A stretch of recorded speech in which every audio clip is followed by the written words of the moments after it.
I don't want to waste your time, so there won't be an intro. BDS is well known to have the best gunners in the entire region. And a lot of people think that this is all they do.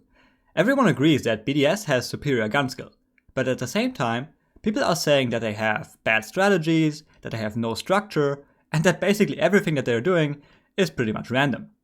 The only reason they ever win is because they outfrag their opponents. And I guess I was at least partly responsible for perpetrating that idea. It's no secret that I really dislike the way that BDS is playing. But I want to use this video to kind of pedal back a little bit. Especially when it comes to the no structure, all random aspect of their playstyle. Because, believe it or not, there is actually structure to the madness of BDS. At least sometimes. And I want to illustrate that using some of their recent Clubhouse games.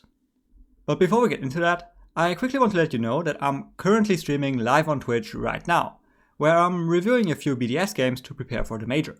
Link is in the description. But back to the video. First up, we are going to focus on their basement attacks, and specifically their side executes. Here, BDS have a very peculiar style of attack, because in true BDS fashion, they don't really care about opening walls or hatches. They don't open dirt, they never try to open church, and they don't really care about opening kitchen edge either. What this means is that they usually end up in a situation similar to this, where they have 3 players around church. And this position doesn't exactly look great when you consider that neither church wall nor kitchen edge are open. If you want to make a play on church, then you get into this crossfire between blue and church. And if you want to make a play towards armory or long, the defenders have players in the back of armory to shut that down. This is what people are talking about when they say that BDS doesn't have proper strategies and can only win rounds through gunfights. And it's true, these rounds are decided by gunfights, but there is also strategy involved. BDS don't just consistently stumble into this situation, they actually know exactly what they are doing, and most importantly, they correctly identify their win condition. And on this basement attack, that win condition is blue. Think about the defender setup in this situation. It's pretty much always the same. You have 2 in church to defend against motor pushes, and you have 2 on the armory side to prevent kitchen drops or mainstairs rushes. However, it is actually the blue player that has the most important job, because blue is the glue that's holding this defense together. If the attackers manage to get control of blue in a kitchen attack, the back armory players are suddenly in a world of hurt, because they can't afford to watch kitchenette anymore. Similar thing on church attacks. If the defenders lose control of blue, then the attackers in Moto suddenly don't need to worry about crossfires anymore. They can just walk into church and take gunfights against the black box players. I personally think that getting blue control is a really important part of every successful basement attack. And BDS seem to agree with me on that, because they pretty much always send 2 players down blue. Elamj on stairs and Renshiro in oil. And now it of course does come down to gunfights, which BDS are often winning because they have 5 really skilled players. But it's not like they are playing without a brain. It's not a coincidence that it's always Renshiro and Elamj making the first move. And it's also not a coincidence that we always see Shaiko walk down long after those 2 push into blue. Like I said before, with blue lost, the armory players can't afford to watch kitchen drop or hallway anymore.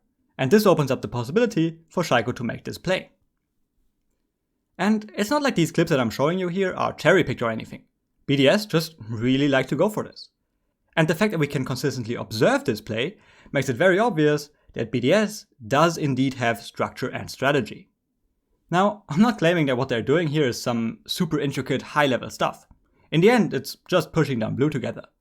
But it serves to prove my point that there is structure in BDS playstyle. And that's not all, because we can observe something very similar for their cash attacks too. Again, we have BDS playing a bit of an unorthodox style. They play construction takes, but for some reason, they never open CC wall, which is usually directly connected to your win condition. But okay, let's look at the kind of situation that BDS often find themselves in after they get construction control.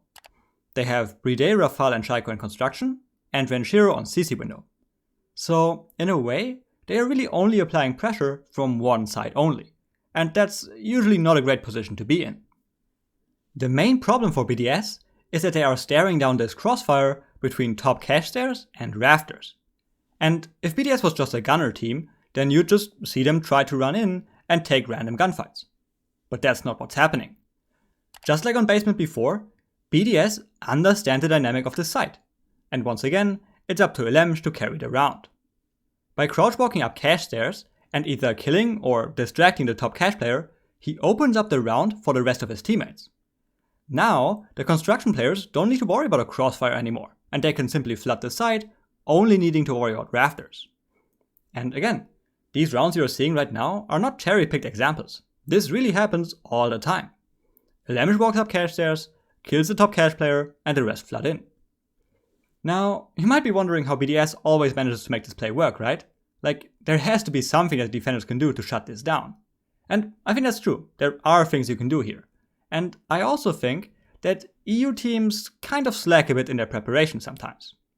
But for the sake of fairness, I have to admit that BDS isn't always making this exact play. Now, they are always making a play in order to shut down the crossfire.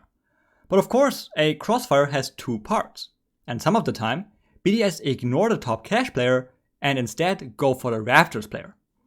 But the end product is pretty much the same in both variations. Killing the rafter player means creating space for your construction players, and then they make use of that by flooding the site and winning gunfights. Speaking of those, winning gunfights is of course a pretty big part of BDS's success, and there's no denying that. If other teams try to copy this attack, they might also be able to get the opening kill on rafters or cache stairs, but then they'd lose much more 1v1s in the follow-up, and in the end, their attacks wouldn't be nearly as successful as the ones of BDS. Alright, I think that both of the examples that I showed in this video make it pretty obvious that there's more to BDS than meets the eye. On the surface, it seems like they're often maneuvering themselves into questionable positions only to still win the round because of gunfights. But this is in fact all part of their plan, and they do have specific solutions as for how to get out of those situations.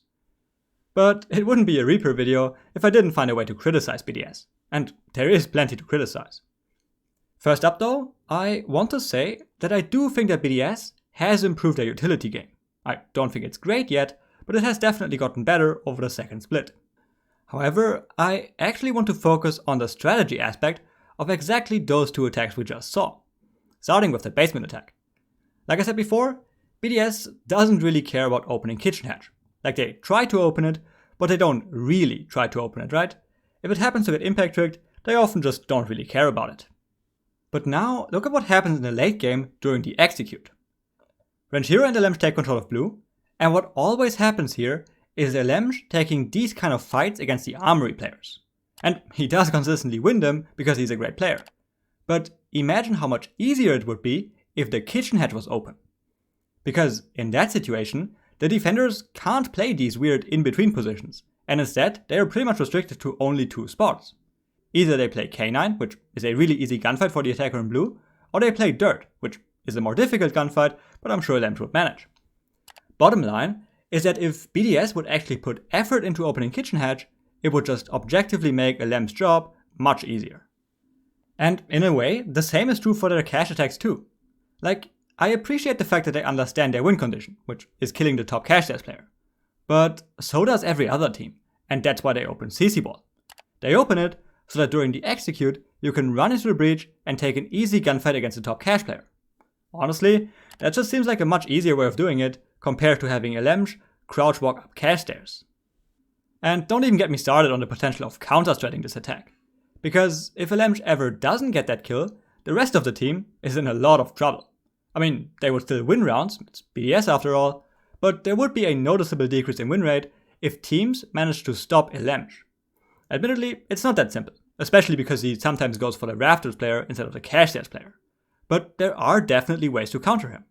And I honestly find it very questionable that EU teams consistently allow him to do that. I just can't help but feel that someone isn't doing their homework. As an early Christmas present, I'd like to see some teams in the EU Major to actually come up with something to shut down Elemsh here. Alright, so what was I trying to say with this video? First of all, I want to say that BDS is even better than you think, because they are evidently not just about frags alone. They know what they're doing, and there is definitely more structure and strategy than you would initially expect. So in that sense, I want to pedal back a bit with my criticism of BDS. But at the same time, let's not take it too far and say that BDS has great strats, because in the grand scheme of things, they don't. The main reason behind the success of BDS is the fact that all of their players are just insanely skilled individually. The truth of the matter is, winning gunfights matters. A lot actually. Probably way more than you'd expect. And that's just where BDS is absolutely crushing it at the moment. I personally expect a clean sweep in the upcoming major. Although I'd be very happy to be proven wrong. Alright, that's it for the video. If you enjoyed it, you should consider checking out my stream. Link is in the description. Other than that, I hope you learned something new, and thanks for watching.